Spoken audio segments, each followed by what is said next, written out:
ఎంతో గొప్ప నటులు, గొప్ప రచయిత కూడా అవ్వవలసిన కిషోర్ దాస్ గారు ఉన్నారు మనతో. నమస్కారం కిషోర్ దాస్ గారు. నమస్కారం. మా ఎవరి గోళ వారి ప్రోగ్రాంలో ముఖ్యంగా చెప్పాలంటే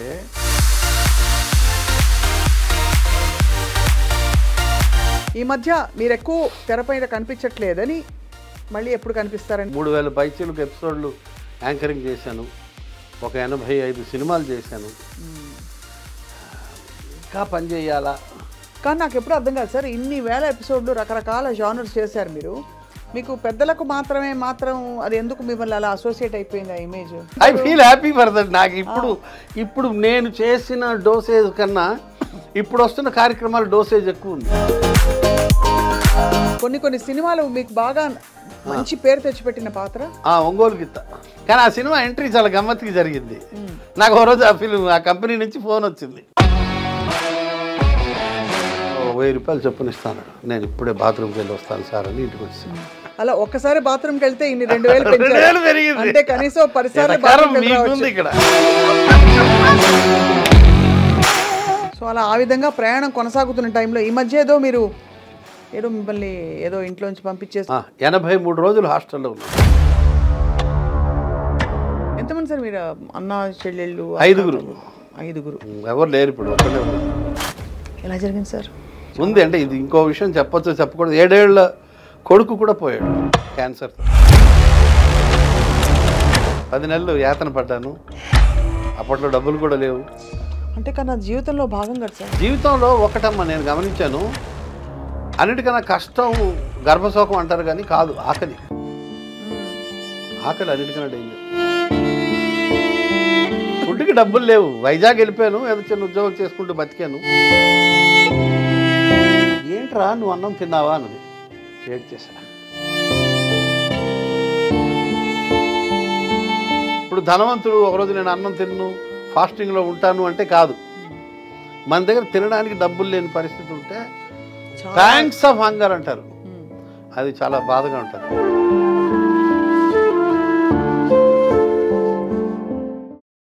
అందరికీ నమస్కారం and welcome to this candid conversation. అప్పుడెప్పుడో ఒక మహానుభావుడు, ఐ థింక్ దీపక్ చోప్రా గారు అనుకుంటాను, ఏజ్లెస్ బాడీ టైమ్లెస్ మైండ్ అని ఒక పుస్తకం రాశారు. కొంతమంది వ్యక్తుల్ని చూస్తే అలా అనిపిస్తుంది అనమాట. నేను ఎప్పుడో 2004-5 సంవత్సరాలలో కలిసిన కిషోర్ దాస్ గారు ప్రముఖ నటులు, షో హోస్ట్ అండ్ ఇంకా బహుముఖీయులుగా అందరికీ పరిచయం అయ్యారు వారు కొన్ని సందర్భాల్లో. వారు అప్పటి నుంచి ఇప్పటిదాకా ఒకే సైజులో, ఒకే పద్ధతిలో, ఒకే వయసులో ఉన్నట్టుగా కొనసాగుతున్నారు. వారి బ్యూటీ సీక్రెట్ ఏంటో తెలుసుకుంటూ ప్రయాణంలోని కొన్ని విషయాలు కూడా తెలుసుకునే ప్రయత్నం చేద్దాం. సార్ నమస్కారం. నమస్కారం. ఏమి నేను ఎదగలేదు అన్నది బాగా చెప్పారు. Very happy to know it. ఆనందంగా ఉంది. ఎంత ఆనందం అమ్మా ఎదగకపోవడం అన్నది. అవును, happy. But you haven't aged actually at all sir. Physically and mentally. అంటే మెంటలీ అసలు ఏజ్ కాకూడదు ఎవరు. అవును. బట్ ఫిజికలీ కూడా you are looking as healthy as 20 years ago. Happy, very happy, always happy. అందులో ఏం అనుమానం లేదు. అవును. ఎక్కువ పెట్టుకోను, వర్రీలు తక్కువ. మన వల్ల ఇతరులకు వరి అవ్వాలి కానీ అంతే తప్ప మనం వరి అవ్వాలి. నేను ఒకడికి ఛాన్స్ ఇవ్వను నన్ను బాధ పెట్టడానికి. ఎవరో ఏదో అన్నారనుకోండి, నేను క్యారీ చేశాను అనుకోండి, అతని తప్పు కాదు, నా తప్పు అవుతుంది. ఆ క్లారిటీ ఉంది. రైట్. ఈ మధ్య మీరు ఎక్కువ తెరపైన కనిపించట్లేదని మళ్ళీ ఎప్పుడు కనిపిస్తారనే ఒక ప్రశ్న. చాలా వర్క్ చేశాను. ఎనఫ్ 3000 పైచీలకు ఎపిసోడ్లు యాంకరింగ్ చేశాను. ఒక 85 సినిమాలు చేశాను. ఇంకా పని చేయాలా చాలు. అంటే పని కేవలం ఉల్లాసం కోసం కదా సార్? ఒక్క షో చేస్తున్నాను ఇప్పుడు, బాబాయ్ హోటల్ అని మల్లెమాల వాళ్ళకి ఈటీవీ అభివృద్ధి ఛానల్లో టెలికాస్ట్ అవుతుంది. అదొకటి చేస్తున్నాను చాలు. నెలకు 3-4 రోజులు వర్క్ ఉంటుంది. నాకు ఇష్టమైన పుస్తకాలు చదువుకుంటున్నాను. సినిమాలు రోజు ఒక సినిమా, 1.5 సినిమా చూస్తా ప్రతిరోజు. ఏదో పుస్తకం కాసేపు చదువుతా. తర్వాత ఫోన్ తినేస్తుందమ్మా టైమా.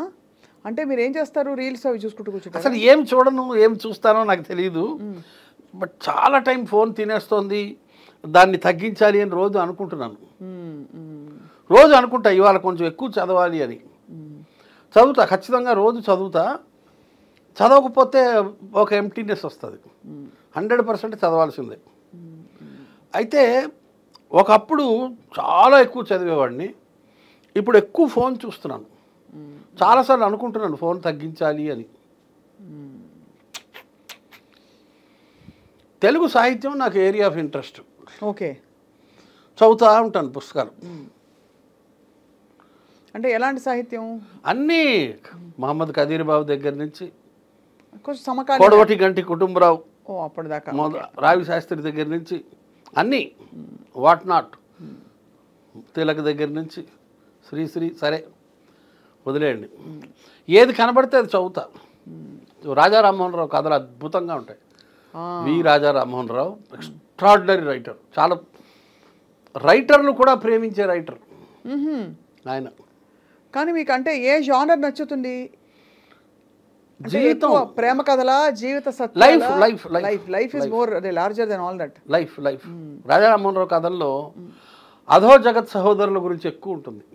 బిచ్చగాళ్ళు, పాకెట్ మార్లు, పనోళ్ళు, చిన్న చిన్న దుకాణాల్లో చేసేవాళ్ళు, పల్లెటూరు నుంచి ఊళ్ళకి మైగ్రేట్ అయ్యేవాళ్ళు, వాళ్ళ జీవితాల మీద ఫోకస్ చేస్తాడు. భలే ఉంటుంది. అదే కదీర్ బాబు ఇంకా అల్టిమేట్, చెప్పే పని లేదు అతని స్టైలు. ఈ మధ్య కొత్త పుస్తకం ఒకటి చదివాను, రవి మంత్రిది, అమ్మ డైరీలో కొన్ని పేజీలు. భలే ఉంది. అంటే ఎండమూరి దగ్గర మొదలుపెట్టాము అప్పట్లో. ఎండమూరి మేడస్, అసలు చదవడం నేర్పింది ఎండమూరి అని చెప్పాలి. ఆ పుస్తకాలన్నీ ఎప్పుడు చదివా? అసలు అన్నీ అమ్మో, అది ఏంటి ఆ పుస్తకం ఒకటి, వెన్నెల్లో గోదావరి కాదు, ఒక అంతర్ముఖం ఒకటి, ఋషి ఒకటి. ఋషి అయితే ఒక 200 సార్లు చదివి ఉంటాను ఎండమూరిది. అంతర్ముఖం ఒకటి చాలాసార్లు, ఒక 50-60 సార్లు చదివి ఉంటా. ఆ 2 పుస్తకాలు పర్టికులర్లీ ఎక్సైటింగ్. ఇప్పటికీ అప్పుడప్పుడు మనం ఒక్కోసారి ఏం చేస్తాం, టీవీలో సినిమాలు, అదే ఓటీటీలో సినిమాలు చూస్తుంటాం. ఒక్కోసారి మనకి ఏ సినిమా నచ్చదు, అప్పుడు వెనక్కి వెళ్ళిపోయి ఏదో పాత సినిమా, ఏ సంగమో చూస్తాం. అవును. లేకపోతే సత్యజిత్ రే సినిమా ఒకటి చూస్తాం, ట్రయో ఉంది కాబట్టి, అపూర్ సంసార్, అవన్నీ ఏదో ఒకటి చూస్తాం, పతేరు పంచాలి చూస్తాం, వెనక్కి వెళ్ళిపోతాం. అట్లా నాకు బ్లాంక్ అయిపోయినప్పుడు ఋషి చదువుతా. ఎండమూరి ఋషి చదివితే మళ్ళీ ఒకసారి ఛార్జ్ అవుతుంది. అట్లా చలం పుస్తకాలు చదివితే మళ్ళీ ఛార్జ్ అవుతుంది. చలం ముఖ్యంగా జీవిత ఆదర్శం. అసలు ఆ దేశికాచారి క్యారెక్టరైజేషను, బతకడం ఎలాగా అని నేర్పిస్తాడమ్మా దేశికాచారి. గొప్పగా ఉంటుంది. సో ఇదే మీ జీవితంలోని పెద్ద కాలక్షేపం అంటే ఇదే, చదవాలి పుస్తకాలు, చదువుతా, సాహిత్యం చదువుతా. అంటే మరీ, కానీ నాకు ఎప్పుడు అర్థం కాదు సార్, ఇన్ని వేల ఎపిసోడ్లు, రకరకాల జానర్స్ చేశారు మీరు. మీకు పెద్దలకు మాత్రం అది ఎందుకు మిమ్మల్ని అలా అసోసియేట్ అయిపోయింది ఆ ఇమేజ్? ఎగ్జాక్ట్లీ, అవును, ఇమేజ్ ఫాలో. ఎందుకంటే I feel happy for that. నాకు ఇప్పుడు నేను చేసిన డోసేజ్ కన్నా ఇప్పుడు వస్తున్న కార్యక్రమాల డోసేజ్ ఎక్కువ ఉంది. చాలా ఎక్కువ ఉంది, చాలా. అంటీన్ నెంబర్ ఆఫ్ టైమ్స్. అంటే ఇంటూ ఎన్ని వేయాలో తెలియదు. And near vulgar. నేను వల్గర్ కాదు ఏనాడు, అవలేదా అస్సలు. నేను ఎప్పుడు నా ప్రోగ్రామ్ మీరు చూడండి కావాలంటే, మా టీవీలో ఉంటాయి రికార్డ్స్. అసలు ఎలా వచ్చింది సార్ అది ఆ కాన్సెప్ట్? అడవి శ్రీనివాస్ గారిది అది కాన్సెప్ట్. నాకు మొట్టమొదటి అవకాశం అది. That was my first debut. అది కూడా కొంత ఉంటుంది, ఫస్ట్ డెబ్యూ. బాగున్నాయి రెండు. సో దానివల్ల అది ఆ జానర్తో మీరు బాగా పాపులర్. నా క్లోజ్ ఫ్రెండ్స్ వాళ్ళ భార్యలు, అంటే ఎవరి ఫ్రెండ్స్ వాళ్ళ భార్యలు కూడా నేను ఆ ప్రోగ్రామ్ చేసే రోజుల్లో మాట్లాడేవారు కాదు, ఇళ్ళల్లో లోపల దాక్కునేవాళ్ళు. అవునా? 2003లో మామూలుగా నేను ఇంటికి వెళ్తే అన్నయ్య అని వచ్చే ఆడవాళ్ళు ఇంట్లో దాక్కునేవారు. నేను వెళ్తే తిరస్కరణ అది తెలియదమ్మా. కొంత అంటే ఉంటుంది కదా ఆ రోజుల్లో, కొంచెం అంత ఫ్రీగా లేదు. ఇప్పుడు అందరూ సార్ చేతిలో కెమెరా ఉండి రీల్స్ ఇష్టం వచ్చినట్టు అన్ని రకాల జోకులు వచ్చేస్తున్నాయి. సెల్ ఫోన్ వచ్చిన తర్వాత సొసైటీ మారిందండి, పాడు చేసింది సమాజం. అవును. బాగు చేసింది తక్కువ, చెడు చేసింది ఎక్కువ. మనోళ్ళు చెడు వెంటనే ఎక్కువ తొందరగా, bad news travels fast. Correct, that happens. So అలా ఆ విధంగా ప్రయాణం కొనసాగుతున్న టైంలో ఈ మధ్య ఏదో మీరు ఏదో మిమ్మల్ని ఏదో ఇంట్లోంచి పంపించేశారు, మీరు హాస్టల్ వెళ్ళిపోయారు, రకరకాల. ఇంట్లో ఏం పంపించలేదు, లిఫ్ట్ పాడైంది, పాత లిఫ్ట్ తీసేసాను. ఎన్నో ఫ్లోర్ సార్ మంది? 5వ ఫ్లోర్. ఈ కరకర శబ్దం చేసే మోకాళ్ళతో 5 అంతస్తులు ఎక్కలేను కదా. అవును, ఏదో ఒకసారి అంటే ఎక్కొచ్చు, కష్టపడి. ఎప్పుడో ఒకసారి ఒక అరగంటకి పడుతుంది ఎక్కడానికి. అదే మెల్లిగా 4 మెట్లకి కూర్చుని అలా అయితే వెళ్ళొచ్చు, కానీ అది రోజు అప్ అండ్ డౌన్ కష్టం అని చెప్పి మీరు హాస్టల్కి మారిపోయారా? 83 రోజులు హాస్టల్లో ఉన్నాను. 83 రోజుల? ఇంటి దగ్గర చూసుకున్నారా హాస్టల్? లేదు లేదు, ఒక 10 కిలోమీటర్ల దూరం. అంటే మా క్లోజ్ ఫ్రెండ్ది హాస్టల్ ఉంది, అక్కడ ఉన్నాను అయ్యప్ప సొసైటీలో. చాలా బాగుంది హాస్టల్. ఒక్కోసారి అనిపిస్తుంది అసలు ఈ బాదరబందీలు ఎందుకు, హాయిగా అలా హోమ్లోనో హాస్టల్లో ఉండిపోతే బాగుంటుందని. ఎవరైనా సరే కొన్నాళ్ళు బాగుంటుందమ్మా, కానీ ఫ్యామిలీ ఉండాలి. ఫ్యామిలీ లేకపోతే కష్టమే.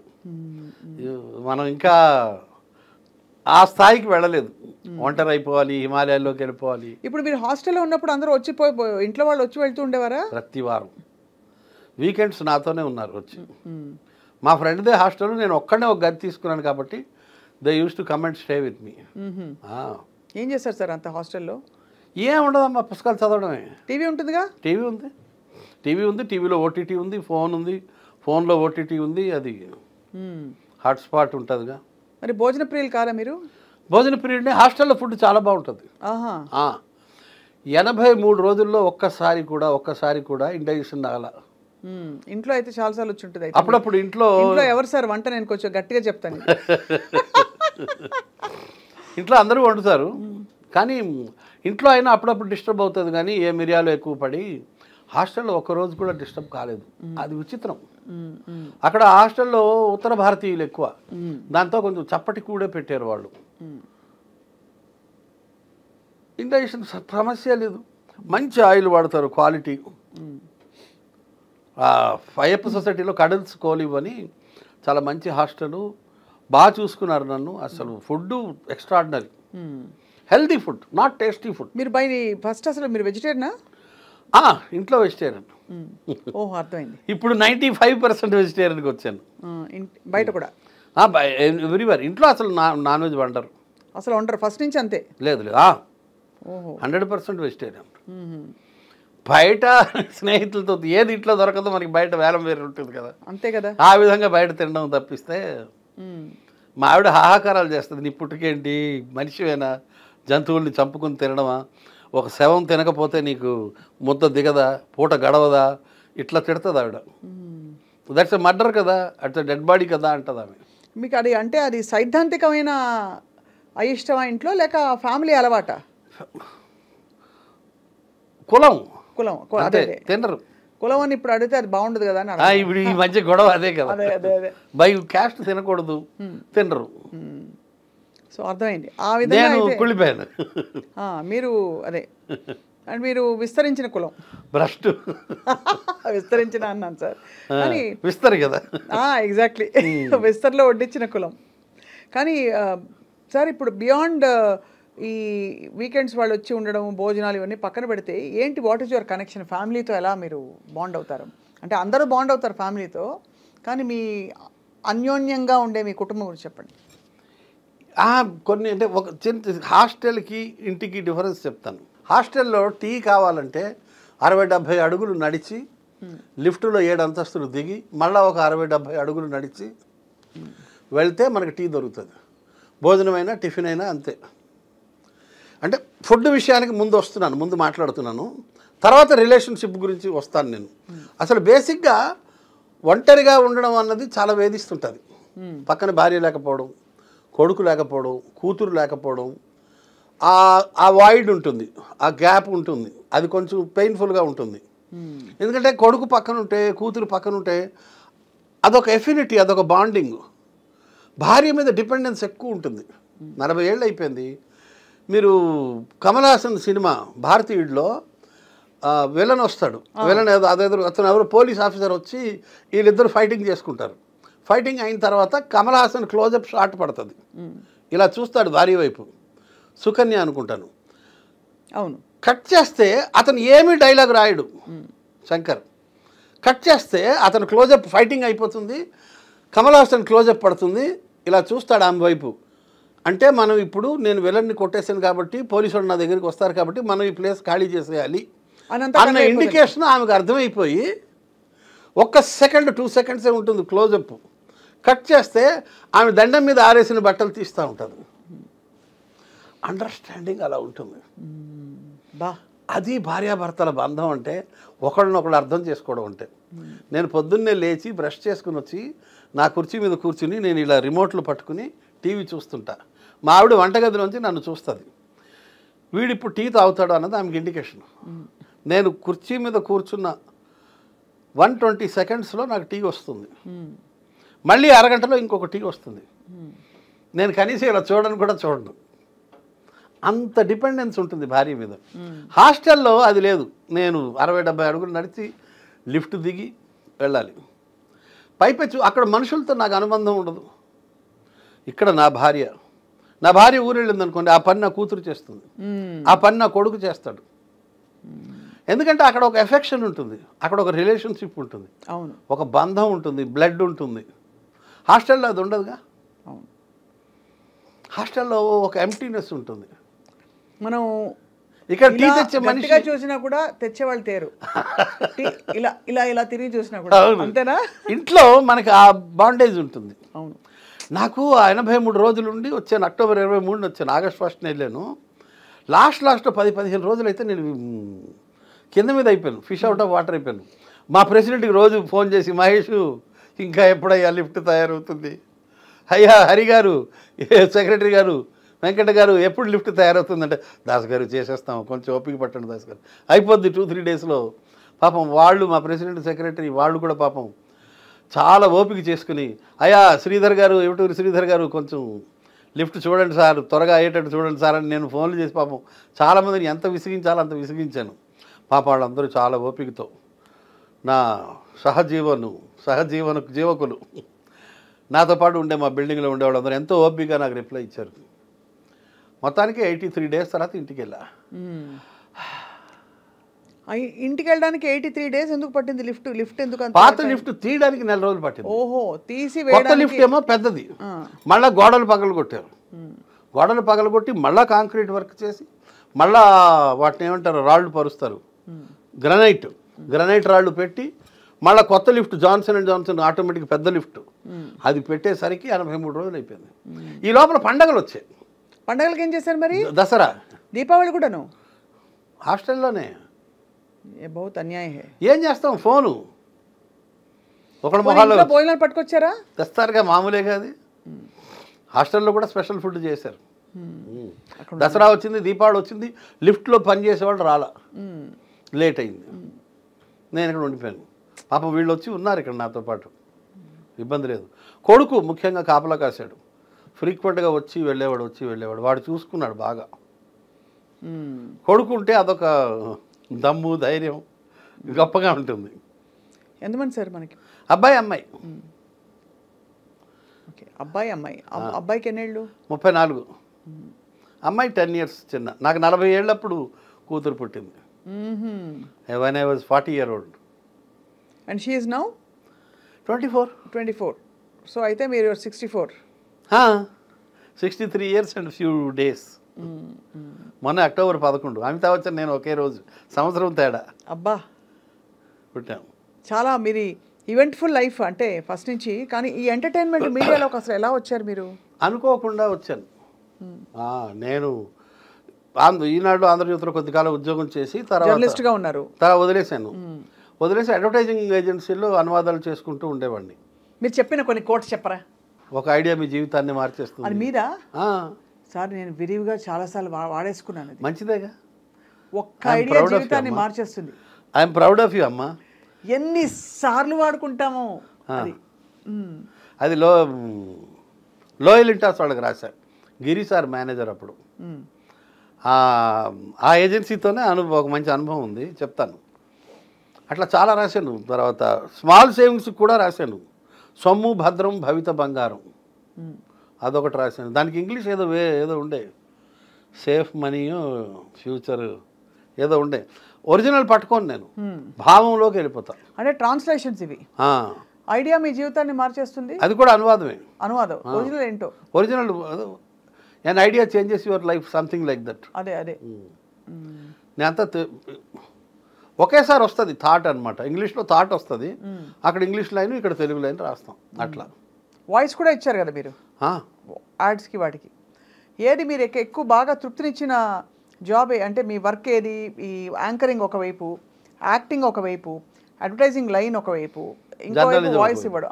జర్నలిజం. అవునా? ఎవరినైనా ఉతికారేసారా? అలాంటి జర్నలిజమా? కాదు, మంచి జర్నలిజం అంటే మంచి అంటే ఐఎమ్ సేయింగ్ నేను జర్నలిజం, కల్చరల్ రిపోర్టింగ్ చేసేవాడిని. పెద్ద జర్నలిస్ట్గా పెద్ద గొప్పగా సాధించింది ఏం లేదు, మీలాగా సాధించింది ఏం లేదు. నేను మనుషుల్ని సాధిస్తా సార్, ఏం సాధించాను తెలియదు కానీ అంతేగా. నేను ఇంట్లో వాళ్ళని సాధిస్తుంటాను. జర్నలిజం తర్వాత అడ్వర్టైజింగ్ ఏజెన్సీలో పనిచేసేవాడిని. ఒకరోజు ఏదో ఇట్లా కూర్చుని ఉంటే యాడ్ ఏజెన్సీలో ఒక ఆమె మాలిని రెడ్డి అనే మేడం వచ్చి, దాస్ నువ్వు చిన్నప్పుడు ఎప్పుడు నాటకాలు వేసానని చెప్పావు నాకు, ఇవాళ ఏదో ఆడిషన్స్ జరుగుతున్నాయి ట్రై చేయి ఒకసారి అంది. చాలామంది వచ్చి వెళ్ళారు, నచ్చట్లేదు సార్కి అంటే, నేను ఎప్పుడో చిన్నప్పుడు 2-3 నాటకాలు వేసానమ్మా, నాకు పెద్ద అనుభవం లేదంటే, పర్లేదు వెళ్ళు అన్నారు. వెళ్ళాను. ఆయన ఎవరు నువ్వు అంటే, ఇట్లా ఇక్కడ ట్రాన్స్లేటర్ని సార్, కాపీ రైటర్ని, Telugu copy writer, Telugu translator, acting experience ఉందంటే, మెట్రికులేషన్లో ఒక నాటకం, ఇంటర్మీడియట్లో ఒక నాటకం, మా ఊరిలో సర్వేశ్వర గారి డైరెక్షన్లో ఒక నాటకం, మెట్రికులేషన్లో డీకే మేషారు, సహదేరావు గారి మేషారు వాళ్ళ డైరెక్షన్లో ఒక నాటకం, ఇంటర్మీడియట్లో ఒక ఒరియా నాటకం ఏదో చేశాను. సరే నీకు 1 లక్ష రూపాయలు ఇస్తున్నాను, కూర్చో, 1 లక్ష రూపాయలు నీకు ఇస్తున్నాను, ఫేస్ చూపించాను. చూపెట్టాను, ఆనందం. బాగుంది, చాలా బాగా చేసావయ్యా, చాలా ఆనందం, బాగా చూపెట్టావు, ఒక 50,000 వెనక్కి తీసుకుంటున్నాను, ఎక్స్ప్రెషన్ ఇవ్వు అన్నాడు. ఇచ్చాను. మళ్ళీ ఒక 25,000 ఇస్తున్నాను అన్నాడు, మళ్ళీ తీస్తున్నాను అన్నాడు. ఆ వేరియేషన్స్ చేయమన్నాడు, చేశాను. 3 రోజుల తర్వాత షూటింగ్ ఉంటుందో వచ్చే అన్నాడు. స్పాట్లో డిసైడ్ చేశాడు ఆయన. అట్లా స్మాల్ సేవింగ్స్ యాడ్కి ఫస్ట్ వర్క్ అనమాట అది. అప్పటికి మీరు ఇలాగే ఉండేవారా? ఇంకా బాగా సన్నగా ఉండేవారా? లేదు లేదు, లావుగానే ఉన్నాను. నేను పెళ్ళైన 5 ఏళ్ళకి లావు అయిపోయాను. మీ ఆవిడ వంట అంత బాగుంటుందా సార్? లేదమ్మా, మా జీన్స్ అలాగే ఉంటుంది, జెనెటిక్. ఇంట్లో అందరూ ఇలాగే ఉంటారు. సో అట్లా ఎంటర్ అయ్యాను. మెల్లగా ఇంట్రెస్ట్ కలిగింది, అరే ఇందులో ఏదో ఉంది అని. మెల్లగా ఈ సీరియల్స్, చిన్న చిన్న మోడలింగు, అప్పుడు ఏవో మోడలింగ్ చేశా, స్మాల్ సేవింగ్స్కి, సిడిఆర్ హాస్పిటల్కి, ఏవో రకరకాలు చేశాను. ఫండు కాలింగ్ అని టాటా టెలి సర్వీసెస్ వాళ్ళకి, ఇలాగ చాలా మోడలింగ్ కూడా చేశాను అప్పట్లో. మెల్లగా టీవీ ఫీల్డ్లోకి వచ్చాను. ఒకానొక పార్టీలో అడవి శ్రీనివాస్ గారు కలిసి అవకాశం ఇచ్చారు. మొదటి టెస్ట్లో ఫెయిల్ అయ్యాను, తర్వాత పాస్ అయ్యాను. మెల్లగా వచ్చేసింది. తర్వాత ఈటీవీ 2లో ఆహా అనే ప్రోగ్రామ్ 7 ఏళ్ళు చేశాను. తర్వాత ఎవరి గోల వారిది. సూపర్. ఎవరి గోల వారిది అయితే సూపర్ హిట్. ఒక 5 ఏళ్ళు దున్నేశారు మీరు. అసలు ఆ షో కోసం వెయిట్ చేసేవారు అందరూ. ఇందాకలో మీరు లక్ష్మీ పార్వతి వాయిస్ చేశారు కదా, కొంచెం చేయండి ఒకసారి, చెప్తాను. అంటే ఏ విధంగా? ఇప్పుడు ఏదైనా నన్ను ఇంటర్వ్యూ చేయండి లక్ష్మీ పార్వతి. ఎంతో గొప్ప నటులు, గొప్ప రచయిత కూడా అవ్వవలసిన కిషోర్ దాస్ గారు ఉన్నారు మనతో. నమస్కారం కిషోర్ దాస్ గారు. నమస్కారం. మా ఎవరి గోల వారిది ప్రోగ్రాంలో ముఖ్యంగా చెప్పాలంటే అన్ని వాయిస్లు ఒకే మనిషి ఇచ్చాడు.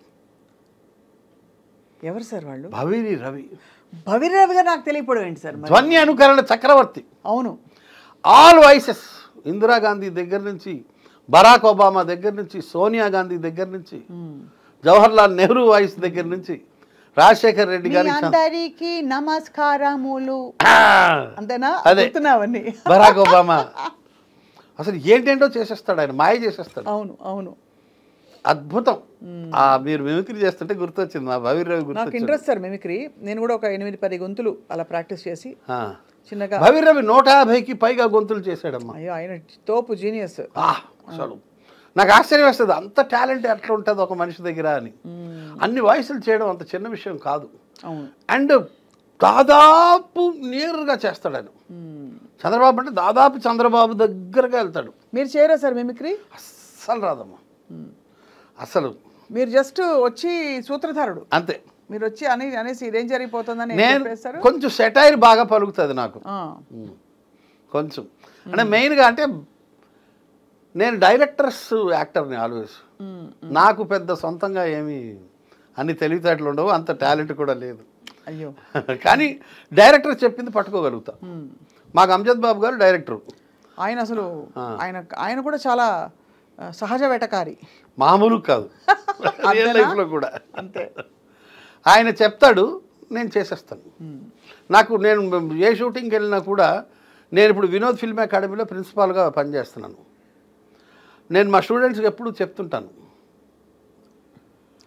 డైరెక్ట్ షూటింగ్కి వెళ్తే ఫస్ట్ డైరెక్టర్ నాడి పట్టుకోండి అంటాను. అవును, డైరెక్టర్ పల్స్ పట్టుకోవాలి. నేను అది పట్టేస్తాను, వదిలిపెట్టినది చాలా ఫాస్ట్గా పట్టుకుంటాను, కాబట్టి ఇబ్బంది లేదు. అవును, సహజంగా వాళ్ళని చేసి చూపించమంటాను నేను. I request them. Amjad Babu garu చేసి చూపిస్తారు, ఆయన కొంచెం చేసి చూపిస్తే చాలు, మిగతాది నేను అల్లుకుపోతా. ఆ టాలెంట్ ఉంది. సో అలాగా మీ ప్రయాణం టీవీ తోటి, అలాగే కొన్ని కొన్ని సినిమాలు మీకు బాగా మంచి పేరు తెచ్చిపెట్టిన పాత్ర ఒంగోలు గిత్త సినిమా మొత్తం ఉంటాను. అవును, రామ్. కానీ ఆ సినిమా ఎంట్రీ చాలా గమ్మత్తుగా జరిగింది.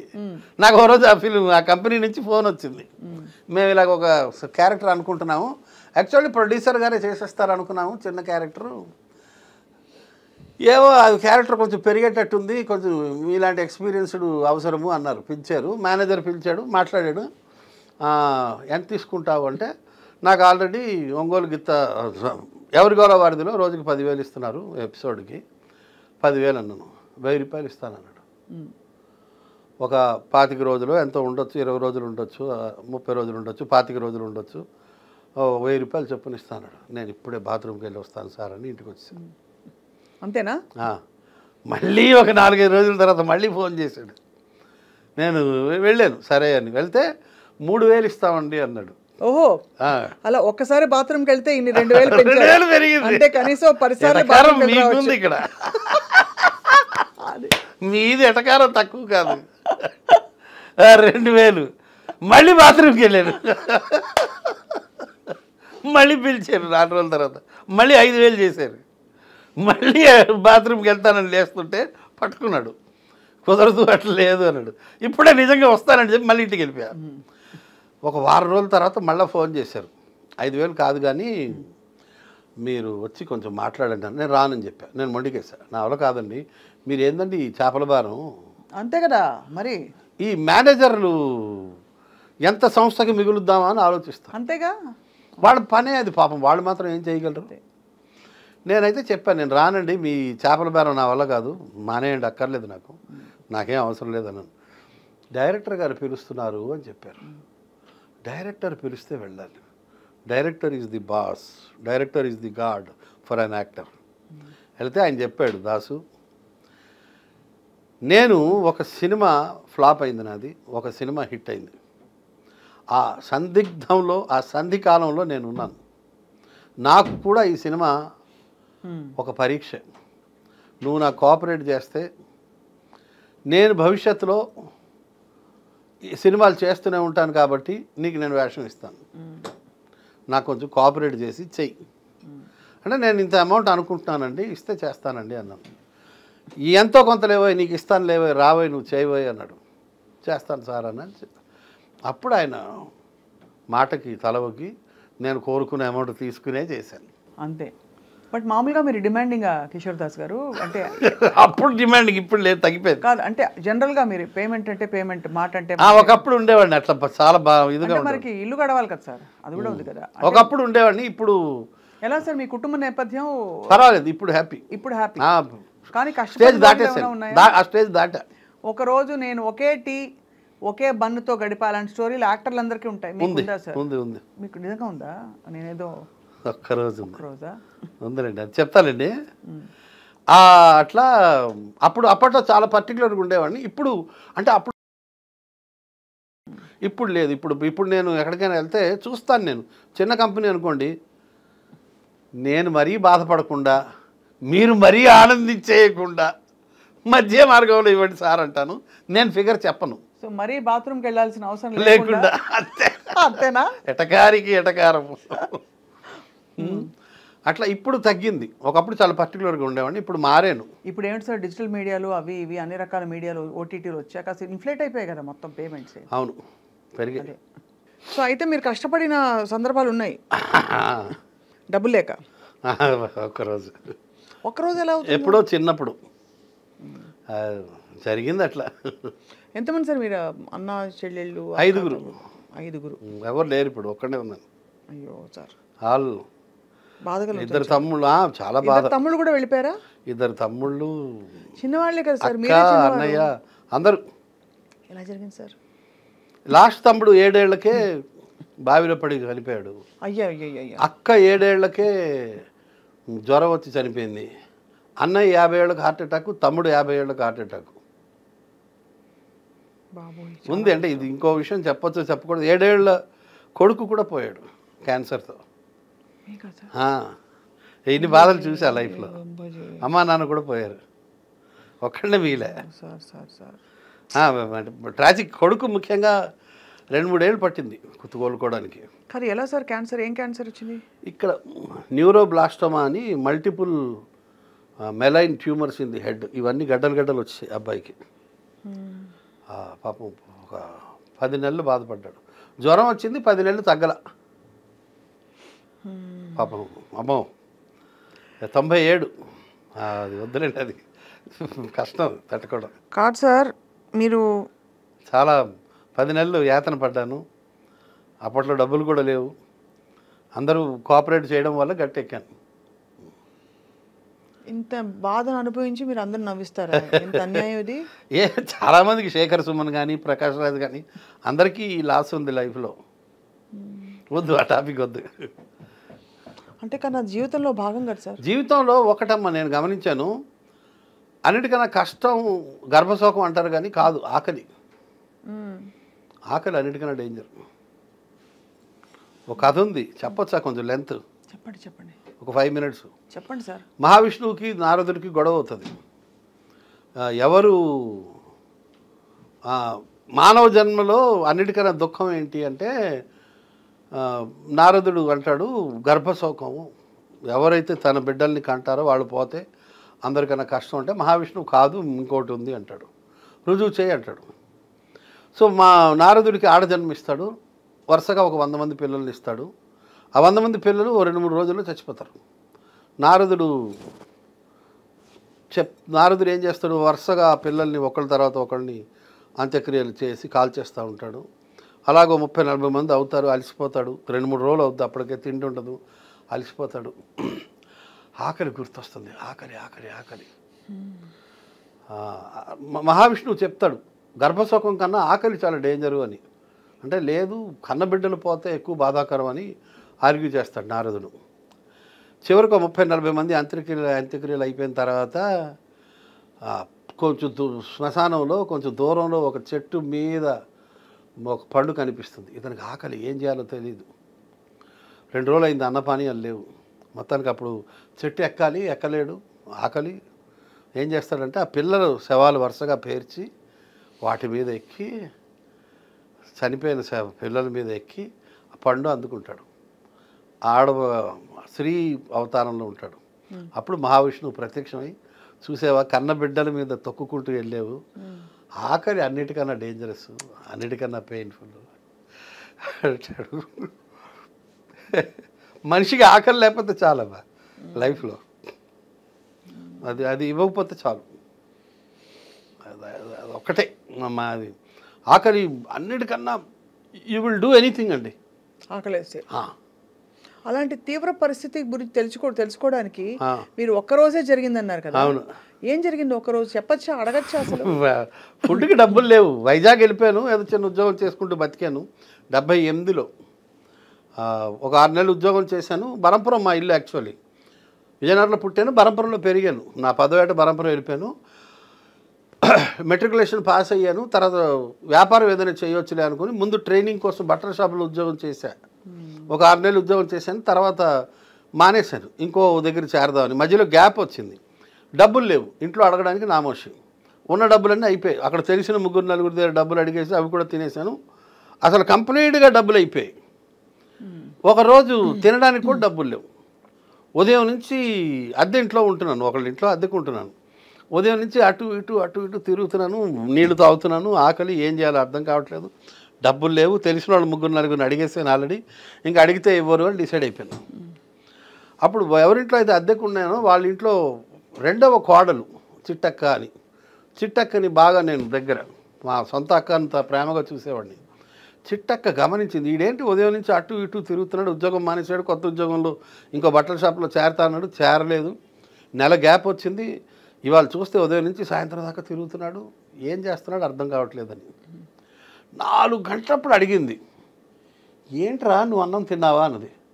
ఏడ్చేసా, విపరీతంగా ఏడ్చా, అస్సలు అన్కంట్రోలబుల్ ఏడ్చా. ఎందుకంటే మనకు అన్నం తింటావని అడిగేవాళ్ళు ఎవరు? ఊరు కాని ఊర్లో ఉన్నాను నేను. లేదక్క తినలేదు, లేవు డబ్బులు అంటే వెంటనే ఇంట్లో ఏదో ఉప్మా ఉంటే పెట్టింది, ఉప్మా తిని ఆగురే అన్నం వండుతానని చెప్పి అన్నం వండి అన్నం పెట్టి డబ్బులు ఇచ్చి, ఒరే నువ్వు బరంపురం వెళ్ళిపోరా, ఇక్కడ ఉండొద్దు, నామోషి ఫీల్ అవ్వకు, మీ నాన్న ఏం అనలే, నేను మాట్లాడతాను. అప్పట్లో ల్యాండ్లైన్స్, నువ్వు వెళ్ళి చదువుకోరా, నువ్వు గొప్పోడు అవుతారా, తెలివైనడివిరా, ఈ బట్టల షాపులో ఉద్యోగాలు ఈ వ్యాపారాలు నీ వల్ల కావులే, పోరా అని అక్క పంపించేసింది.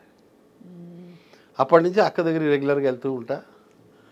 అట్లా మధ్యలో కొన్నాళ్ళు అక్క కనిపించలేదు, ఆవిడ కోసం చాలా కష్టపడి వెతికామండి. వాళ్ళ ఇల్లు మారిపోయారు, అడ్రస్ లేకుండా పోయింది.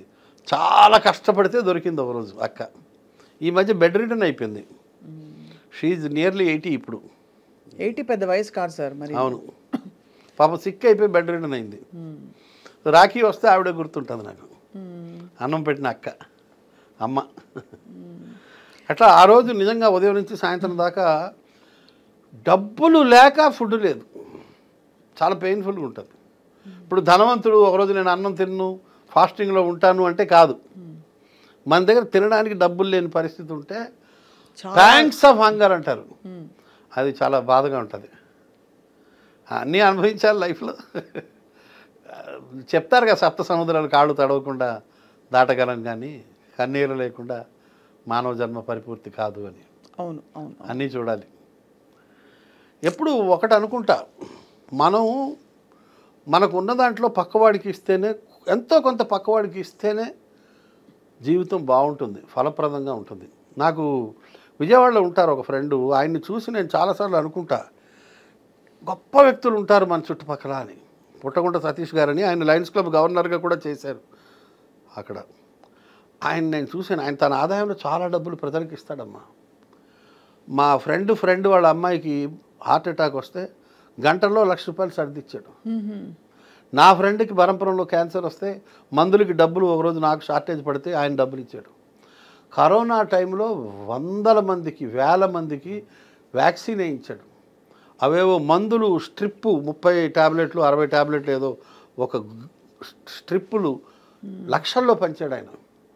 భవానీ భక్తులు వస్తుంటారు నడుచుకుంటూ, వాళ్ళ కోసం వాళ్ళ ఫ్యాక్టరీ ఉంది బొమ్మలూరు అని, హనుమాన్ జంక్షన్ దగ్గర. అక్కడ లక్షలాది మందికి అనేక సంవత్సరాలుగా ఆయన అన్నం పెడుతున్నాడు. ప్లస్ వాళ్ళు పడుకోవడానికి రెస్ట్ రూమ్స్ పెట్టాడు. ప్లస్ అక్కడ ఒక డాక్టరు నర్సు ఉంటారు మెడికల్. ఆ ఊళ్ళో స్కూలు కట్టించి ఇచ్చాడు, పోలీస్ స్టేషన్ కట్టించి ఇచ్చాడు. ఈ హ్యాండిక్యాప్డ్ పిల్లలకి పరికరాలు ఇస్తుంటారు. చాలామంది పిల్లలకి గవర్నమెంట్ స్కూల్స్లో యూనిఫారాలు, పేద పిల్లల ఫీజులు కట్టడం, ఇలాగ అనేకం చేస్తుంటారు ఆయన. మనిషి తన ఆదాయంలో కొంత ఇవ్వాలి అన్నది నేను ఆయన దగ్గర నేర్చుకున్నాను. ఒకప్పుడు లేనితనం నుంచి వచ్చాను కాబట్టి నాకు కొంత ఇవ్వడంలో ఆనందం ఏంటో ఇప్పుడు నేను అనుభవిస్తున్నాను. అవునా? మీరు రెగ్యులర్గా మీరు డొనేట్ చేస్తారని తెలుసు. నేను ఫిక్స్గా పక్కన పెట్టుకుంటాను. నాకు ఎక్కడైనా 10,000 వచ్చాయనుకోండి, ఒక 500 పక్కన దాచేస్తా. నేను ఇంత సంపాదించలేదు, ఈ 10,000 నాకు మల్లెమాల నుంచి ఒక 27,000 వస్తాయి నెలకి, లేదా 34,000 వస్తాయి. వెంటనే ఒక 2,000, 2,500, 3,000 తీసి పక్కన పెట్టేస్తా, దాచేస్తా. దానికి ఒక వేరే కవర్ ఉంది, ఆ క్యాష్ రాగానే కవర్లో తోసేస్తా, డ్రా చేస్తాను డబ్బులు, ఆ కవర్లో పెట్టేస్తా. అవి అప్పుడప్పుడు చారిటీకి వాడేస్తా. జోక్ వేయచ్చా సార్? కొంత చేయకపోతే దేవుడు మనల్ని చూడడు. అవును, కరెక్టే. అవును, జోకులు వేయండి. జోకులు వేయచ్చా సార్? ఆ కవర్ ఎక్కడ పెట్టారో ఎవరికి తెలియదు, అబ్బాయి ఒక్కడికే తెలుసు. అవునా? వారసుడికి అన్నీ తెలుసు. పిల్లలతో ఎలా సార్? పిల్లలు మీ ప్రొఫెషన్ నన్ను ఆడుకుంటారు వాళ్ళు. ఓహో, మీతో ఆడుకోరు, మిమ్మల్ని ఆడుకుంటారు. ఎవరికైనా వచ్చిందా ఈ మీడియా సైడ్ ఈ పిక్స్ అంతా? ఇంట్రెస్ట్ లేదు. మా అమ్మాయి డెలాయిట్లో ఒక 3 ఏళ్ళు ఉద్యోగం చేసి మానేసి ఇప్పుడు MBA ఎంట్రన్స్ ప్రిపేర్ అవుతుంది. నిన్న మొన్న క్యాట్ ఏదో అయింది, రాసింది. ఇప్పుడు ఇంకా పరీక్షలు ఉన్నాయట రకరకాలు. పేర్లు ఏంటి సార్ పిల్లల పేర్లు? అవినాష్, హిమశ్రీ, అవినాష్ కుమార్ ధన్కాణి, హిమశ్రీ ధన్కాణి. సింధీ వాళ్ళం మేము. ఓహో, దాస్ అని అలా వచ్చిందా? సింధీ వాళ్ళ సార్? సింధీ అయితే సార్ నాకు కూడా సింధీ తెలుసు, నేను చెప్తాను చూడండి. చెప్పండి. సాయి భాజీ ఆకుకూర తెలుసు కదా, నాకు చేయడం వచ్చు. Very good. మీరు సింధీ వాళ్ళని ఇంతవరకు అసలు నాకు ఎంత ఎంత నేను ట్రై చేసినా గెస్ట్ బరంపురం అంటే ఒరిస్సా అనుకున్నాను నేను, ఒరిస్సా అక్కడ వాళ్ళు అనుకున్నాను. కానీ సింధీ వాళ్ళైతే మరి తెలుగులో ఎలా సార్ మీరు ఎలా ప్రత్యక్షమయ్యారు? హిందీ మాట్లాడతారా? సింధీయే మాట్లాడతాం హిందీ ఇంట్లో, ఖచ్చితంగా సింధీయే మాట్లాడతాం. మా ఆవిడైతే మరీ వెరీ పర్టికులర్ అబౌట్ సింధీ. ఆవిడ వేరే భాష మాట్లాడదు అసలు. ఆమె చదువుకోలేదు, ఆమెకు హిందీ ఒకటే వచ్చు, సింధీ వచ్చు. సో అనివార్యంగా సింధీయే మాట్లాడతాం. మీరు ఎలా వెళ్ళి మీ పెళ్లి చూపులా? బంధువులం, అరేంజ్డ్, ప్యూర్లీ అరేంజ్డ్ మ్యారేజ్. ఎప్పుడు మనకి మా సొంత నాన్నగారి తమ్ముడు భార్య పిన్ని కదా, పిన్ని చెల్లెలు ఆవిడకి వదిన. డైరెక్ట్ మా పెళ్ళికి ముందే వాళ్ళతో బంధుత్వం ఉంది. సో నేనెవరో అన్నది మా మామయ్యకి తెలుసు. సో అలా మీరు మీ ఆవిడే. కానీ అరేంజ్డ్ మ్యారేజ్, పెళ్లి చూపులు, అరేంజ్మెంట్ అన్నీ రెగ్యులర్గా అయింది. మామూలు. మీరు ఎప్పుడు ప్రేమలో పడలే, ముందు కానీ తర్వాత కానీ? పడితే మాత్రం చెప్తావా? శ్రీదేవిని ప్రేమించాము, ఈ పార్ట్ మాత్రం మీ ఆవిడని కూరగాయల ప్రాండి తెలుగు రాదు ఆవిడకి. ఇంకేం సార్ ఫుల్గా చెప్పండి సార్, మన మధ్య దాపరికాలు ఏంటి అని చెప్పండి. మనం అనుకుంటే అవుతుందా? రామగోపాల్ వరం ప్రేమించాడు, నేను ప్రేమించిన దానికన్నా ఎక్కువ ప్రేమించాడు శ్రీదేవిని. ఏం చేస్తాం? మాధురి దీక్షిత్ అంటే బాగా ఇష్టపడ్డాను. మీరా? బాగా చాలా ఇష్టం. కానీ ఇప్పుడు చూస్తే కొంచెం కష్టపడేలాగా ఇప్పుడు మారింది. చాలా మంది మారిపోయారని అంటున్నారు అందరూ. ఆవిడ ఐశ్వర్య రాయ్ అంటే అందుకే సార్ అందం మీరు అంత పెట్టకూడదు, మనసునే చూడాలి ఎప్పుడు అనిపిస్తుంది. అంతే కదా సార్? మాధురి దీక్షిత్ గారి డాన్స్లా డాన్స్ ఆరాధించారు. ఈజ్ ఏం ఈజ్ అండి. పాత సినిమాలు వేరు ఎంతైనా, ఇప్పుడు వస్తున్నాయి కానీ మామూలు. ఈ మధ్య మీరు సినిమాల్లో ఎక్కువ కనిపించలే, చేయట్లేదుగా అసలు వచ్చినా చేయట్లేదా, రావట్లేదా? లేదు, రెండు. Okay okay. అంటే మోకాళ్ళ నొప్పులు ఎక్కువైపోయి నిలబడలేకపోతున్నాను ఎక్కువసేపు, అందువల్ల చేయలేకపోతున్నాను. బాబాయ్ హోటల్ కూర్చునే ప్రోగ్రామ్ కాబట్టి ఒకటే చేస్తున్నాను. అదొకటి కాలక్షేపం అయిపోతుంది కాస్త. కాలక్షేపానికి ఏం లోట్లేదు. పుస్తకాలు చదువుతాను. మీకేంటి సార్ సాహిత్యం? పుస్తకాలు చదువుతాను, సినిమాలు కూడా చూస్తా, బలంగా చూస్తాను సినిమాలు. తర్వాత హోమియోపతి ఒకటి ఇంట్రెస్ట్. అదే మీరు అక్యుపంక్చర్, హోమియోపతి ఎలా వచ్చాయి మీకు ఇంట్రెస్ట్లు? నాకు పీజీకే వెంకటేశ్వరరావుని ఇప్పుడు ఐజాగ్ షిఫ్ట్ అయ్యారు, మహబూబ్నగర్ జిల్లా. ఆయన్ని చూసిన తర్వాత హోమియోపతి మీద ఇంట్రెస్ట్ కలిగింది. ఆయన మూలాల్లోకి వెళ్ళి ట్రీట్ చేస్తాడమ్మా. ఎలాంటివి? డయాబెటీస్ ఇలాంటివా? డయాబెటీస్, బీపీ ఎప్పుడు హోమియోపతి వెళ్ళకూడదమ్మా. అది క్లియర్. హోమియోపతిలో అంత రీసెర్చ్ జరగలేదు. డయాబెటీసు, బీపీ ఎప్పుడైనా సరే ఎలోపతియే వాడడం సేఫ్. ఎందుకంటే అవి పారామీటర్స్ మారుతుంటాయి, వాటిని మానిటర్ చేయాలి జాగ్రత్తగా. అవును, నేను చూశాను కొన్ని కేసులు చూశాను. పీజీకే వెంకటేశ్వరరావు గారు ట్రీట్ చేయడం. ఆయన క్లాస్మేట్ ఒక కేసు చూశాను, పిల్లాడికి విరోచనాలు అవుతుంటే ఆయన కూడా డాక్టరే, పేషెంట్ ఫాదర్, కానీ ఆయన ఇస్తే తగ్గలేదు, ఈయన మందు ఇస్తే తగ్గిపోయింది. ఏంటంటే అన్ట్రీటెడ్ ఫ్రాక్చర్ ఉంది, అన్ట్రీటెడ్ ఫ్రాక్చర్కి ఈయన మందు ఇచ్చాడు, పీజీకి విరోచనాలు తగ్గాయి. ఓహో. తర్వాత ఎగ్జిమా వస్తే ఇంకో కేసులో ఎగ్జిమా వస్తే ఒక మనిషికి తగ్గకపోతే అతను డాక్టర్ అయ్యి ఉండి ఎగ్జిమా మందులన్నీ వాడాడు, తగ్గలేదు. కానీ ఈయన చూసి మందులు ఇచ్చాడు, తగ్గిపోయింది. ఆయన ఏదో మెలాంకలీలో ఉన్నాడు, అతని తల్లిపోయి చాలా బాధలో ఉన్నాడు పేషెంట్, ఆ మందు ఇచ్చాడు. యాసిడ్ ఫాస్ అని ఒక మందు ఉంది హోమియోపతిలో. అవును, తెలుసుగా. Melancholy after the death of an intimate person లక్షణం. వెంటనే క్షణాల్లో, గంటల్లో తగ్గిపోయింది ఆయనకి. ఎగ్జిమా డ్రై అయిపోయింది. ఆయన ఎక్కడ ఉంటారు సార్ ఇప్పుడు? ఐజా అనే విలేజ్లో ఉంటున్నారు, మహబూబ్నగర్ జిల్లా. ఈ 70+ జీనియస్ ఆయన. అసలు ఇలాంటివి ఎన్నో కేసులు ఆయన చేస్తుంటాడు, సాల్వ్ చేశారు. బ్యూటిఫుల్. కాంప్లికేటెడ్ డిప్రెషన్కి మంచి మందులు ఇస్తాడు ఆయన. మనుషులు డిప్రెషన్లో మానసిక. ఎలోపతిలో మళ్ళీ రీసెర్చ్ అంత లేదు, హోమియోపతిలో రీసెర్చ్ ఉంది డిప్రెషన్కి. ఆక్యుపంచర్లో కూడా మంచి మందులు ఉన్నాయమ్మా. నేను చూస్తున్నాను ఈ మధ్య ఆక్యుపంచరు. నాకు ఒక ఫ్రెండ్ ఉన్నారు డాక్టర్ సుజోగ్ సుధాకర్ అని, వాళ్ళకి ఇన్స్టిట్యూట్ కూడా ఉంది, cosmic institute of acupuncture and naturopathy. ఆయన్ని కూడా చూశాను. చాలా కాలంగా ఉన్న మజిల్ పెయిన్స్, కాళ్ళ పెయిన్స్ కొంతమందికి భలే తగ్గించాడు ఆయన. హోమియోపతి ఎలోపతి వాళ్ళు రిజెక్ట్ చేసేసి ఇంకా మీరు వెళ్ళిపోండి, ఎన్ని సర్జరీలు చేసినా బాగుపడదు అన్న కేసుని ఒకటి చూశాను. ఆయన నడిపించాడు. ఒక 10-12 ఏళ్ల పిల్లకి మొత్తం జుట్టు తెల్లబడిపోతే బ్లాక్ చేశాడు ఆయన. అయ్య బాబాయ్, సూదులు గుచ్చి సూదులు గుచ్చి సరిపోయింది నేను. అవును, no medicine, no chemical, nothing. Just mind మీద ఒక 4-5 సూదులు గుచ్చడం, మళ్ళీ వారం రా అనడం. వైట్ గ్రే అయిపోయిన హెయిర్ బ్లాక్ చేశాడు ఆయన. సుధాకర్ ఆయన గాంధీనగర్లో ఉంటాడు ఆయన. న్యాచురోపతి కూడా అద్భుతమైన, అదే ఆక్యుపంచర్ కూడా అద్భుతమైన. ఆయన భలే చెప్తాడు ఆయన. అసలు సీజనల్ ఫ్రూట్స్ తినాలి అంటాడు షుగర్ పేషెంట్లు కూడా. అది న్యాచురోపతి వాళ్ళు. మన ఎలోపతి డాక్టర్లు ఏమో షుగర్ ఉన్నవాళ్ళు అసలు అరటిపండు తినకూడదు, ఒక పావు అరటిపండు తినాలి, అరటిపండు తినాలి అని నోరు కట్టేస్తారు. ఆయన లేదు, తింటే మంచిది, మామిడిపండు సీజన్లో మామిడిపండు తినండి మంచిది అంటాడు ఆయన. బాగుంది సార్. అయితే వీళ్ళిద్దరు మీ ఫ్రెండ్సా? బాగా. వీళ్ళందరినీ దగ్గరగా చూశాను నేను, కేసులు డీల్ చేయడం. అసలు అబ్బో, ఈ సోరియాసిస్ తగ్గదు. అవును. ఒక రిటైర్డ్ ఇంజనీర్కి డాక్టర్ పీజీకే వెంకటేశ్వర తగ్గించాడు. తగ్గిస్తే ఆయన బాగా డబ్బు గలవాడు, రిటైర్డ్ ఇంజనీర్. ఒక స్థలం రాసి ఇచ్చాడు పీజీకేకి. ఓహో, జాక్పాట్ కొట్టేసావు పీజీకే అన్నాను నేను. అంతే కదా. పేటే గౌడే కాకే వెంకటేశ్వరరావు. జాక్పాట్ అంటే స్థలం కొట్టడం ఏంటండి బాబు, స్థలం రావడం ఏంటి అని ఆయన అంటే ఆయన డిసైడ్ అయిపోయాడు. ఆయన పిల్లలందరికీ సెటిల్ చేసినట్టున్నాడు డబ్బులన్నీ. సోరియాసిస్ తగ్గదు అని ఆయన ఫిక్స్ అయిపోయాడు. ఈయన తగ్గించాడు. తప్పకుండా మీ ద్వారా ఈ ఇద్దరు వ్యక్తుల్ని మేమందరం కలవాలి సార్. కలుద్దాం, ఎంత మాట. కానీ మాకు స్థలాలు లేవని ముందే చెప్పేస్తాం. ఆయన ఫీజు గురించి పెద్ద పట్టించుకోవడం. అవునులేండి, అలాంటి వాళ్ళే ఇలా ఇంత డెడికేటెడ్గా ఉంటారు. ఆయన ఇచ్చింది పుచ్చుకుంటాడు, ఏం మాట్లాడు. చాలా ఎక్సలెంట్. అసలు మా సుధాకర్ అయితే డబ్బులు కూడా అడగడు. అవునా? ఇచ్చేవాళ్ళు ఇస్తారు అంటాడు ఆయన, అంతే. ఇవ్వగలిగే వాళ్ళు ఇస్తారు. దాస్ గారు ఆయన ఎప్పుడు వస్తారు సార్? సుధాకర్ గారు మళ్ళీ ఆయన ఇక్కడే ఉంటారు గాంధీనగర్లో. ఓకే, కావాలంటే ఒక రోజు పిలిపిద్దాం, ఇంటర్వ్యూ చేద్దాం. తప్పకుండా ఇంటర్వ్యూ చేద్దాం. ఆయన ఇంకా తెలుసుకోవాలి అక్యుపంక్చర్ గురించి.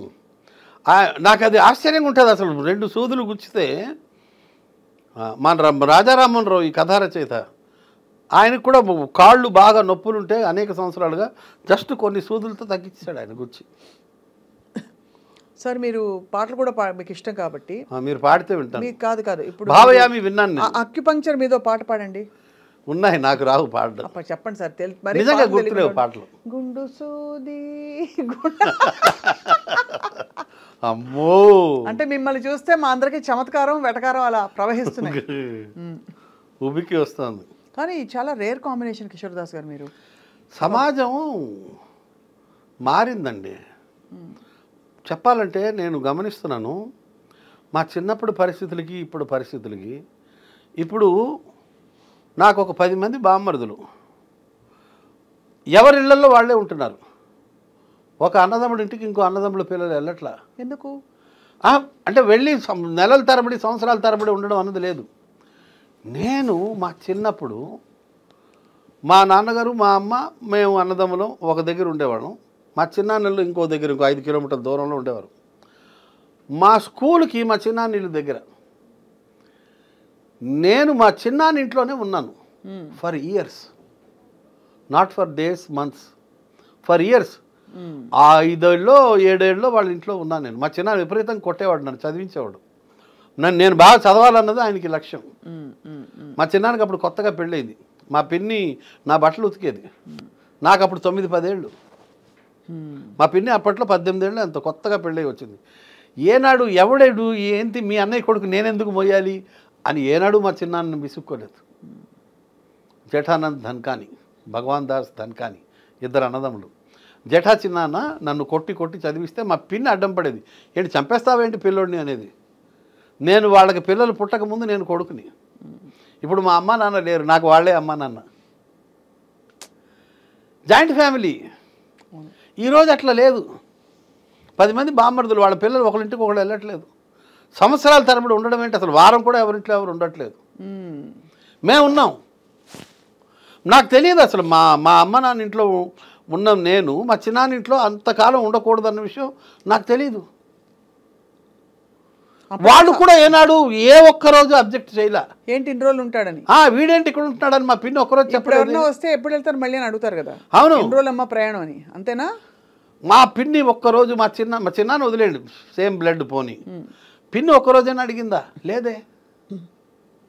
నువ్వు ఎన్నాడు రా ఇక్కడే ఉండిపోయావు రా, 5 ఏళ్ళు అయిపోయింది పోరా అని ఒక్కరోజైనా అనాలి కదా, అనలే. ఈనాటికి అనదు. బొంబాయిలో ఉంటారు, అక్కడ ఒక గది ఉంది, నేను ఎప్పుడు వెళ్ళినా ఆ గదిలో ఉంటా, అది నీ గదేరా అంటది మా పిన్ని ఇప్పటికీ. గది నాదే అంటారు. Super sir. ఆ అనుబంధాలు చూసిన తర్వాత ఇప్పుడు మనుషుల్ని చూస్తూ ఉంటే ఎవరి ఆ ఆస్తి మా మామయ్య పోయారు, అత్త పోయింది, వాటాలు వేసేసుకున్నారు, అన్నదమ్ములు పనిచేసుకున్నారు, ఎవరు గోల వాళ్ళది, ఎవరి జీవితాలు బతికేస్తున్నారు. మా టైంలో అట్లా లేదు. అంటే సౌకర్యాలు కూడా పెరిగాయి కదా సార్. ఇప్పుడు ఏ మాటకు ఆ మాట మాట, ఖర్చులు పెరిగాయి, ఖర్చులు సౌకర్యాలు అన్నీ ఇప్పుడు ఎవరికి వాళ్ళకి తీరికలు లేవు అంతా. ఇప్పుడు ఒక చోట నుంచి ఇంకో చోటుకి వెళ్ళాలంటే ఇదివరకు ఒక రోజులో మనం ఒక పనే చేసేవాళ్ళం, అది చేస్తే మహా ఘనకార్యం అని ఉండే పరిస్థితులు అలా ఉండేవి అప్పుడు. ఇప్పుడు ఈ తరంలో ఇప్పుడు మేము పరిగెట్టాం అనుకోండి, ఫర్ ఎగ్జాంపుల్ సార్, ఇక్కడ ఒక షూటింగ్ అవుతుంది, అక్కడ ఇది అవుతుంది, ఈ లోపల అక్కడికి వెళ్ళిపోవాలి, ఆ పని చేసేయాలి, ఈ లోపల కూరగాయలు కొనేసుకోవాలి, అన్ని పనులు మల్టీ టాస్కింగ్. ఇది కూడా ఒక కారణం అంటారా? తీరిక లేదు సార్. అనుబంధాలు తగ్గిపోయాయి, ప్రేమలు తగ్గిపోయాయి. ఇంకెన్నాళ్ళు ఉంటానో కానీ ఇవన్నీ చూస్తుంటే అప్పుడప్పుడు ఆలోచిస్తుంటే నాకు అర్ధరాత్రి మెలకు వస్తుంటుంది. నేను మళ్ళా లేచి పుస్తకం చదివే లోపల, టీవీ చూసే లోపల కాసేపు ఆలోచిస్తుంటా, ఏం చేస్తున్నాం మనం, ఏం చెయ్యాలి మనం, ఏం చేశాను ఇవాళ, నా వల్ల ఎవరు బాధపడలేదు కదా, నేను ఎవరిని హర్ట్ చేయలేదు కదా. మనం స్పీడ్ మాటల్లో నెమరేసుకుంటా. చాలా చాలా సొసైటీలో డబ్బులు అడిగితే ఎవరికి ఇవ్వట్లేదు. అది చాలా ఆందోళన కలిగిస్తుంది. కొద్దిమంది మా పుట్టకుండా సతీష్ లాంటి వాళ్ళు తప్పిస్తే ఏదైనా అవసరం ఉంటే, సతీష్ గారు చెప్పారు నాకు, ఎప్పుడైనా అవసరం ఉంటే మొహమాట పడద్దు, డబ్బులు కావాలంటే తీసుకో అని. అలా కొద్దిమంది ఉంటారు. నాకు ఇంకో ఫ్రెండ్ కూడా ఉన్నాడు, అంజయ్య అని, అతను కూడా చెప్పాడు 1-2 సార్లు, దాసు ఎప్పుడైనా డబ్బులు అవసరమైతే అడుగు, మొహమాట పడుకో అని. అరుదుగా ఉంటారు. అది తగ్గిపోయింది ఆ సంఖ్య. అవును, ఒకప్పుడు ఎంతెంత డబ్బైనా ఒకళ్ళకొకళ్ళు ఇచ్చి పుచ్చుకునేవాడు, వడ్డీ అన్న ప్రశ్నే లేదు. అదేవిధంగా ప్రేమలు ఉండేవి, అదేవిధంగా హెల్పింగ్ నేచర్ ఉండేది. ఒకరికొకడు చాలా విషయాల్లో సహాయపడేవాళ్ళు. మా వీధిలో పెళ్లి జరిగితే, బరంపురంలో ఫస్ట్ మిలిటరీలో నేను ఉండేవాడిని, మా వీధిలో ఒక పెళ్లి జరిగితే మేము యూత్ అంతా ఎవరింట్లో పెళ్లి జరిగినా ఫిక్స్డ్, ఎవరు వడ్డిస్తారు, ఎవరు వంట దగ్గర నిలబడతారు, ఎవరు మార్కెటింగ్ చేస్తారు, ఎవరు ఫలానా కూరగాయలు కొనుక్కొస్తారు, ఎవరు బియ్యం కొనుక్కొస్తాడు, ఎవరు వంటగదిలో ఏ హెల్ప్ చేస్తాడు, మేమంతా కూర్చుని మాట్లాడుకుని డిసైడ్ చేసుకుని ఉండేవాళ్ళం. అస్సలు క్యాటరింగ్ అన్నది మాకు తెలియదు మా వీధిలో. మేము కుర్రాళ్ళమే అప్పట్లో. నాకు 16 ఏళ్ళు ఆ టైంలో సంగతి. వంట బాగా వచ్చు అయితే మీకు? నేను వంటలో కూర్చోను, నేను వడ్డింపు సెక్షన్. నేను చాలా తెలివిగా వడ్డిస్తా, తక్కువ వడ్డిస్తా. ఎవడైనా ఎక్కువ తింటుంటే ఎక్కువ వేస్తా, లేదా ఎంత అవసరమో అంత అబ్జర్వ్ చేసి వేస్తా. మారు కావాలనుకున్నప్పుడు ఎంత అన్నం ఉంది అనే దాన్ని బట్టి దాన్ని చూసి ఎంత సాంబారు అవసరం ఉంటుందో అంత వేస్తాను. ఎక్కువ వేయను, తక్కువ వేయను. వేసిన తర్వాత ఫేస్ కూడా చూస్తాను నేను, వాడు ఆనందంగా ఉన్నాడా లేదని. కొంచెం ఎక్స్ప్రెషన్ తగ్గిందనుకోండి కొంచెం వేస్తా. ఆ టెక్నిక్ నాకు తెలుసు. ఎవరికి ఏది అవసరమో తల్లిలాగా తెలుసుకోవాలి కదా, అంతే కదా. ఎట్లా ఇవన్నీ అనుభవం మీద పెద్దవాళ్ళు నేర్పారు. మా చిన్నాన్న భగవాన్ దాస్ అని, లాస్ట్ చిన్నాన్న, ఈ టెక్నిక్లన్నీ మా చిన్నాన్న అప్పట్లో నేర్పాడు బరంపూర్లో. ఆయన పెళ్ళిళ్ళు మాస్టర్. పెళ్ళి జరిగిందంటే వీధిలో he use to lead the team. మేమందరూ ఆయన కోడి పిల్లల చుట్టూ చేరేవాళ్ళం. క్యాటరింగ్ లేదు. బ్యూటిఫుల్ మెమరీస్ ఇవన్నీ. అసలు తర్వాత మా సీనియర్లు మాకు ఫలానా పుస్తకం చదువు అని చెప్పేవాడు. రమేష్ రాజు, విజయ్ చంద్ర అని మా సీనియర్లు. మేము వికాసం అని ఒక సాహితీ సమాఖ్య, సాహితీ సాంస్కృతిక సమాఖ్యలో మా సీనియర్ మెంబర్లు. కామేశ్వరరావు గారని, కామేశ్వరరావు గారు అయితే డబ్బులు కూడా ఇచ్చేవారు. ఫలానా బుక్ కొనుక్కొని రమేష్ రాజు డబ్బులు ఇచ్చేవాడు. విజయ్ చంద్ర చెప్పేవాడు, ఫలానా పోయిటరీ చదువు నీకు పదాలు తెలుస్తాయి, పదాల డెప్త్ తెలుస్తుంది, మంచి పదాలు నేర్చుకుంటావని వీళ్ళందరూ చెప్పడం వల్ల కామేశ్వరరావు కానీ, రమేష్ రాజు కానీ, విజయ్ చంద్ర కానీ వీళ్ళందరూ ఉండేవారు. వీళ్ళు గైడ్ చేసేవారు. స్వామి గారు అని ఉండేవాళ్ళు, బిఎల్ఎన్ స్వామి. వీళ్ళందరూ చెప్పేవారు చదవండి అని. మన మనిషి అనుకునేవాళ్ళండి. ఒక మనిషి ఇంకొక మనిషిని తనకి దగ్గరగా తీసుకునేవాడు. ఇప్పుడు అది తగ్గలా? కరెక్టే, తగ్గింది, బాగా తగ్గింది. అనుబంధాలు తగ్గిపోయాయి, నమ్మకాలు తగ్గాయి. మారుతోంది సొసైటీ. మేము అలాగే ఉండిపోయాం. మా అబ్బాయి అంటాడు, నువ్వు ఒక యాంటిక్ పీస్ అంటాడు. నీకు చాలా విషయాలు లోకం మీద తెలియవు అంటుంటాడు. తెలియవేమో. ఇప్పుడు మరి ఇలా బ్రతుకంతా ప్రతి నిమిషము మీ మాటలతో ఇలా సాగుతోంది. ఏంటి మీకు ఏమన్నా ఇంకా ఫలాని ట్రావెల్ చేయాలని కొంతమందికి ఉంటుంది. నేను ఫ్రీక్వెంట్ ట్రావెలర్ని. ఎచ్చటికి కాదు, అన్ని దేశము విదేశము అన్నీ వెళ్ళొస్తుంటారు. ఇండియాలో కర్ణాటక ఒక్కటే చూడలేదు. పక్కన ఉన్న కర్ణాటక చూడలేదు, అన్ని చూస్తారని. కేరళ కానీ, తమిళనాడు కానీ, ఢిల్లీ కానీ, కాశ్మీర్ వెళ్ళారా? అమృత్సర్, హిమాచల్ ప్రదేశ్, షిమ్లా. హిమాచల్ ప్రదేశ్ షిమ్లాయే కదా. ఆ తర్వాత అమృత్సర్ చుట్టుపక్కల అన్నీ చూసాను. బాగా బోర్డర్కి వెళ్ళాను. చండీగఢ్, లూధియానా, ఆ బెల్ట్ అంతా తిరిగేసాను. షిమ్లాకి వెళ్ళాను. మొత్తం ఢిల్లీ, కలకట్టా వదిలేయండి, అసలు మాకు పక్కనే బరంపురంకి. కలకట్టా చాలాసార్లు వెళ్ళాను. బొంబాయి, షిర్డీ కానీ, కేరళలో చాలా ప్లేసెస్ చూశాను. తమిళనాడులో ప్రతి వీధిలో ఏ గుడి ఉందో చెప్పగలను, అంత తిరిగాను. అబ్బా, తమిళ్ పేసెల్లా తెలియదు, ரொம்ப நல்லா தெரியும். వరాదు కొంచెం వరకు. Okay okay. నా కత్రికన్ ఏమిటి? నేను కత్రికన్ నేర్చుకుంటాను. కత్తికపోరేన్ కత్తిరికేన్ అని నాకు చెప్పిన వాళ్ళు అట్లా చెప్పారు. కత్తినిరికేన్, కత్తినిరికేన్. లేకపోతే నేను కత్తిరికాయన్ అంటే నేను వంకాయ. నాకు ఒక కత్తిరికాయ నాకు ఒక 100 పదాలు వచ్చు తమిళంలో. అంతేనా? దాదాపు 100 పైన పదాలు తెలుసు, చాలా పదాలు. అయితే మీ ఇంటికి భోజనానికి ఎప్పుడు పిలుస్తాను చెప్పండి సార్. Any time. మీరు వడ్డింపుల సెక్షన్ మంచి శాకాహార భోజనం తినడానికి మీ ఇంటికి వస్తాను. శాకాహారమే ఉండేది అక్కడ. మేడంకి సింధీలో ఏం చెప్పాలి చెప్పండి. ఖాయిందం. అయితే మేడంకి ఖాయిందం, రోటీ ఖాయిందం, రోటీ ఖాయిందం, అది అంతే చాలు అని చెప్పేస్తే అద్భుతంగా ఆ విధంగా నేను. She will be very happy to serve food to someone. Great. She is happy. ఎప్పుడు ఎవరైనా ఇంటికి వస్తే కూడా ఏదో ఒకటి పెడతాది. మా అమ్మ ఆ విషయంలో క్వాలిటీ. మా ఇంట్లో ఎప్పుడూ ఒక రాత్రిపూట అన్నం మిగిలేదు. పొద్దున పూట తాలింపేసి ఎవరెవరు తినడం. ఇప్పుడు లేదు. మా అమ్మ ఉండగా. అప్పుడు పూర్వం అలా ఉండేవి కదా సార్ పరిస్థితులు. అంటే వంటలు కూడా అలా ఎక్స్పెక్ట్ చేసేవారు ఎవరో వస్తారని. ఎవరో ఒకరు రాకపోకలు కూడా తగ్గిపోయాయి. మీరు అన్నట్టు ఇందాక ఏదో క్యాజువల్గా మనం మాట్లాడడం కానీ వాస్తవమే. ఇదివరకు టైంకి భోజనం టైంకి ఎవరో వచ్చేయడం, ఆగండి అన్నయ్య గారు బియ్యం పడేస్తున్నానని. కానీ శ్రీ మహావిష్ణువు వచ్చాడు అంటారు. నాకు క్లోజ్ ఫ్రెండ్ ఉన్నాడు, సుందరరామ శాస్త్రి అని. వాళ్ళ మమ్మీ నన్ను పెద్ద కొడుకు అంటది. ఆవిడ నేను భోజనం టైంకి వెళ్తే మహావిష్ణువు వచ్చాడు రా అంటది అబ్బాయితో, మా తమ్ముడితో. అది ఆవిడ అసలు ఆవిడ ఆ మాటకి ఎంత ఆనందం. ఆవిడ ఎన్ని 100 సార్లు తిన్నాను నేను వాళ్ళ ఇంట్లో భోజనం, అమ్మ బతికుండగా. ఎప్పుడు భోజనానికి టైంకి కానీ వెళ్ళాను అనుకోండి, ఖచ్చితంగా భోజనం చేయాల్సిందే. అండ్ ఉంటుంది అక్కడ భోజనం. అది ఆశ్చర్యం, ఎప్పుడు ఉంటుంది వాళ్ళ ఇంట్లో భోజనం. నాకు భోజనం పెడతారు. అండ్ ఒక్కరోజు కూడా ఆవిడ ఈడెందుకు వచ్చాడు అన్న ఫీలింగ్ లేదు. చాలా ఆనందంగా పెడతారు ఆవిళ్ళు. సుందరరామ శాస్త్రి అని ఎంత ఆనందంగా పెడుతుందంటే అమ్మ భోజనం. బా, సేమ్ క్వాలిటీ వాళ్ళ ఆవిడకి కూడా వచ్చింది. వాళ్ళ అక్క కూతురే, ఆ బ్లడ్డే కదా ఆ క్వాలిటీ. అన్నం పెట్టడంలో ఆనందం పొందుతారు. ఆ జనరేషన్ వాళ్ళు ఉన్నారు ఇప్పటికీ. ఉన్నారు సార్, ఇప్పటికీ ఉన్నారు. అండ్ ఇప్పుడు యూత్లో కొంచెం ఆ క్వాలిటీస్ మనం ఇన్కల్కేట్ చేయాలి.